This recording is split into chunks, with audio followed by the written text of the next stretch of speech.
No sé si sabe usted qué día es hoy. Hoy es martes 13. Ay, amigo, ¿y eso qué significa? ¿Somos supersticiosos? Hombre, algo. Sí, algo somos. Sí. Sí, aquí en España somos del 13, en Italia y el 17. En todos los países hay algún número que no cuadra. Como otra cualquiera, yo no tengo ningún problema con el 13. No sé si tú eres supersticioso con este día. No, en absoluto. Haces vida normal, ¿no? No tienes... Sí, nada, normal, me levanté normal, como un día normal, sin mirar el calendario, tampoco es una cosa para mí importante, vamos. Santa Lucía, el día 13 de diciembre. ¿Tenemos alguna superstición en torno a ese día, martes y 13?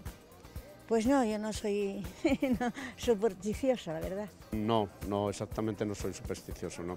¿Nunca le ha pasado nada en martes y 13? No, seguro que me pasaron muchas cosas, pero el martes y 13 seguro que no. O vamos, al menos yo no me acuerdo. Mi perro se llama 13, así que...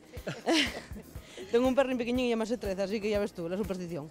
De momento, ¿qué tal va el día? ¿Nos ha pasado algo raro? Dicen que es una fecha, oye... No, me levanté, fui al médico, fui al paro, hice todo y no me pasa nada. Caballeros, hoy es martes y 13. De momento, ¿qué tal lo llevamos por aquí? Muy bien. No sé si ustedes son supersticiosos y piensan que en esta fecha ocurren cosas así de mala suerte. No. Sí, lo que tiene que ocurrir, ocurrirá y nada más, no oye por eso. ¿Usted, por ejemplo, en torno a ese número 13, tiene alguna superstición? No, me fueron bastante peor otros días que el 13.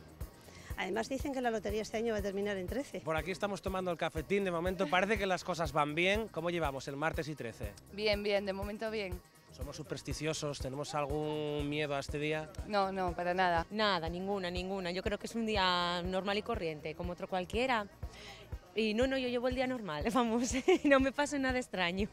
No creo en nada de eso, ¿eh? ¿No eres supersticiosa? Para nada.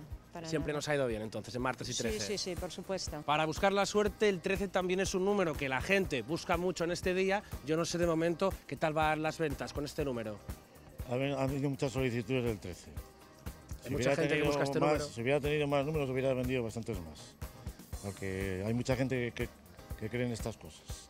La lotería se suele comprar mucho en 13, pero nunca ha terminado lo gordo en 13. Así que no, el 13 es un número que no da muy buena suerte. No es un número que sea de mi preferencia, no me gusta el número 13. Elegiría cualquier otro, pero no, el número 13 es verdad que no me gusta, no me da mi buen rollo el 13. No por nada en concreto, pero sí, no, es verdad que no me gusta.